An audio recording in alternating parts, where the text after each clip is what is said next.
It's less than 24 hours away from when the polls open on Saturday, even though we've had this ridiculous period of 2 weeks of pre-poll where about 40% of Australians have voted. On Saturday, most Australians will go to the poll to cast their vote at this 2025 election. And the Albanese government should be facing an absolute hiding, an absolute shellacking.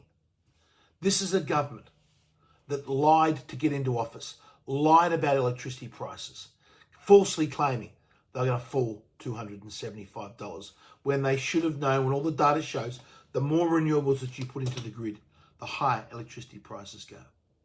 So we have a government that was elected on a lie, a Prime Minister that has a reputation for being unable to tell the truth, and yet, somehow or other, instead of being facing getting thrashed, they somehow or other seem that they might actually win this election and even increase their majority.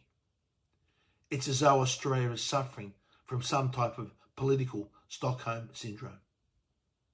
But the real question Australians should be asking themselves, is our nation better off today than what we were 3 years ago?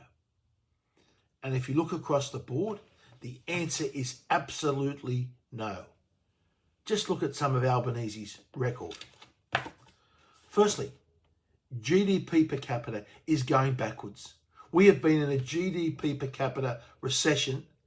That means the average Australian's size of the economic growth has been going backwards. It has been shrinking under the Albanese government. Real household incomes have fallen at least 8%. That is the largest fall on record of any government, and is also the largest fall of any nation anywhere in the developed world. With such a record, how is it possible that Albanese even has a chance at this election campaign? But Albanese's failures don't stop there. We've got this Ponzi migration scheme that Albanese has been running, importing into the country 1.3 to 1.4 million people over the last 3 years. Completely off the charts. Almost double the highest that we've ever had before. And of course, you bring in this many people where you don't have the supply of houses, and housing prices go up through the roof. And in one term, Albanese has successfully destroyed the great Australian dream of home ownership for a generation of young kids. Kids that are now born in this country, that grow up in this country, that get good jobs in this country, can no longer afford to buy a home in this country because of the direct policies of the Albanese government and their Ponzi migration scheme.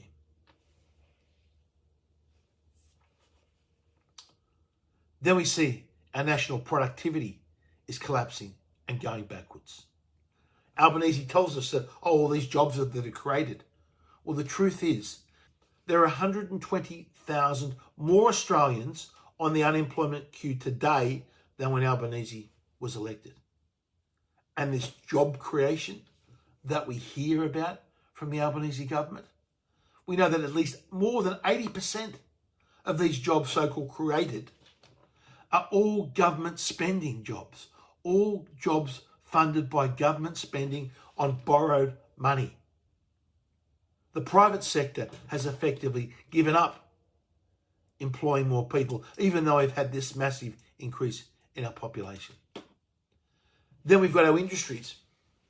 Some of our really vital, important industries in this country, like our plastics industry, simply giving up and moving offshore because the cost of energy in this country is now 2 to 3 times higher than what it is in the USA.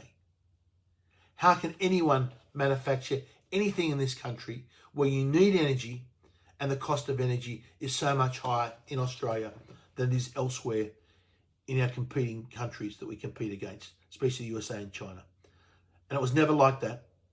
We used to be on parity with energy costs in the USA until we suffered this delusion, this mental disturbance, this fake cult that somehow renewable energy is cheaper. So we've gone from parity with electricity prices in the USA to electricity prices now being 2 to 3 times higher than what they are in the USA.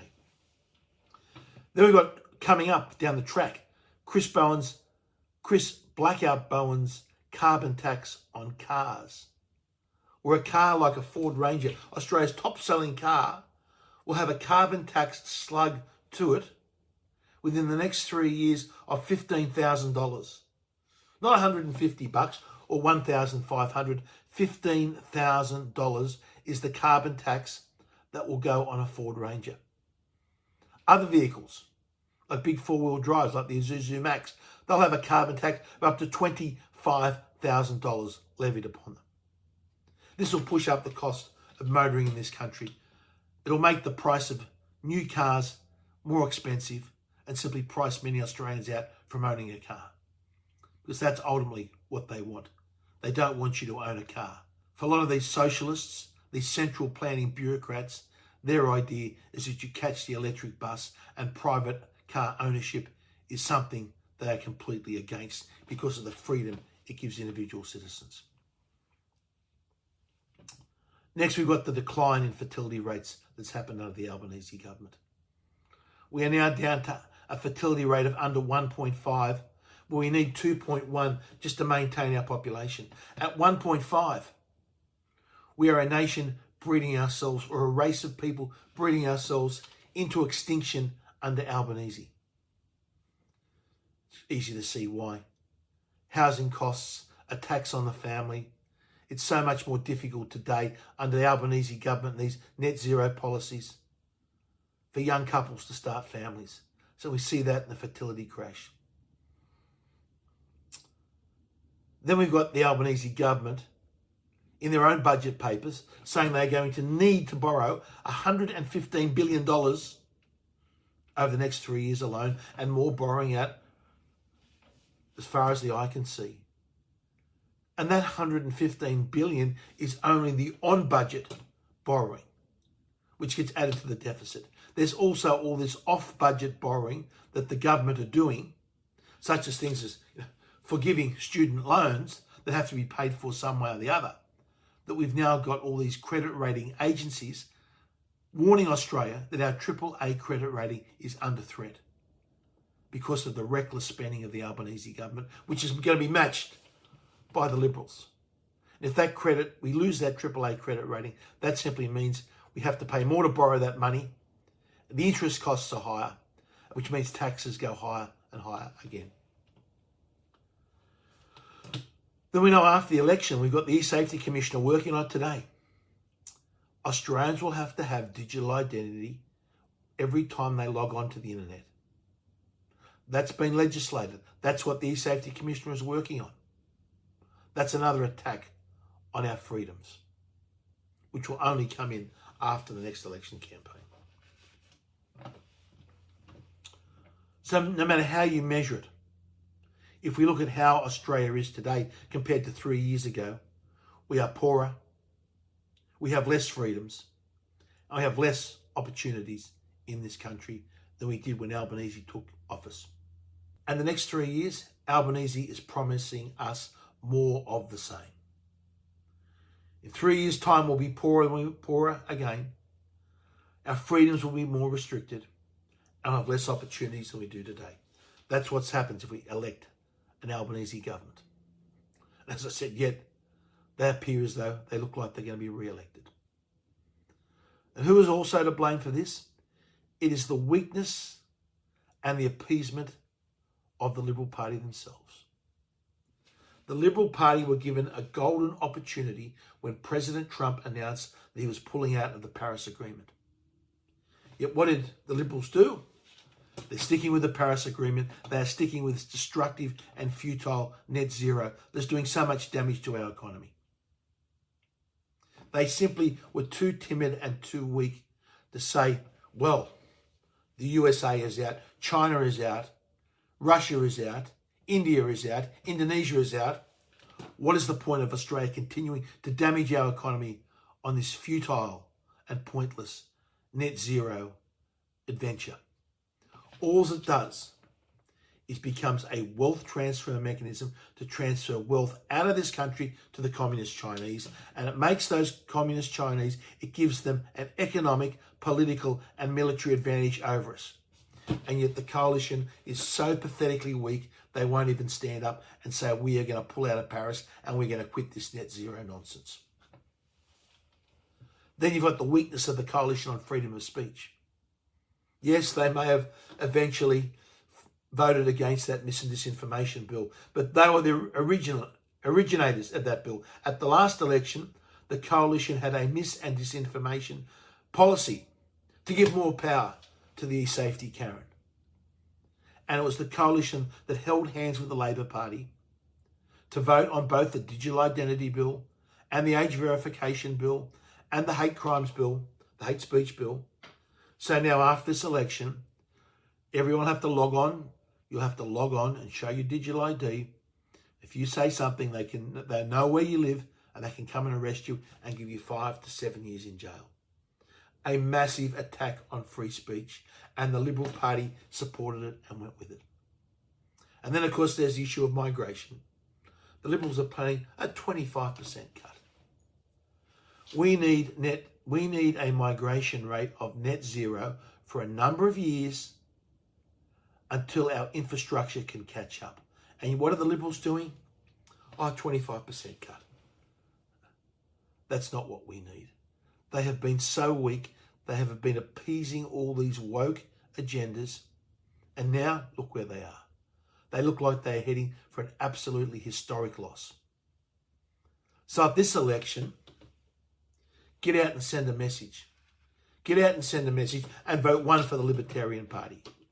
Tell the Liberal Party, too weak, too soft, too gutless. We're sick of your appeasement. And tell the Labor Party, what a joke that they actually are. How they are destroying their economy. A party that simply cannot lie straight in bed. Every time they open their mouth, they are telling the public lies. So no matter what state you're in, put your Libertarian number one in the Senate. Wherever we're running around in the lower house, put that Libertarian candidate number one. We've got some great, great people around the nation putting their hands up for the Libertarian Party. And here in New South Wales, we've got that joint freedom ticket that everyone was asking for. Come together as a joint group. We've done that in New South Wales with the Libertarians, the Heart Party, and Jared Rennick's People First. So let's please give us your number one vote in the Senate here in New South Wales. And with one day to go, and this disastrous result looming upon the nation, if you've got an hour to spare on election day, please don't sit at home on the couch and watch this disaster unfold. Start fighting back on election day. If you can give us just 1 hour on any polling booth around the nation to help hand out Libertarian how to vote cards, please send me a direct message on X.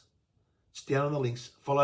Send me a direct message and I'll get one of our candidates to be in contact with you and give us just an hour to help save your country from the disaster that we're heading down. In this next parliament, we're going to need fighters. We're going to need fighters that can stand up and hold this Albanese government to account. The Liberals have shown they can't do that.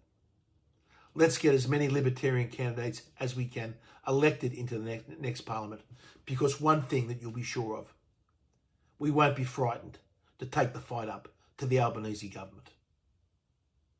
Authorised by Craig Kelly, Libertarian Party in Sydney.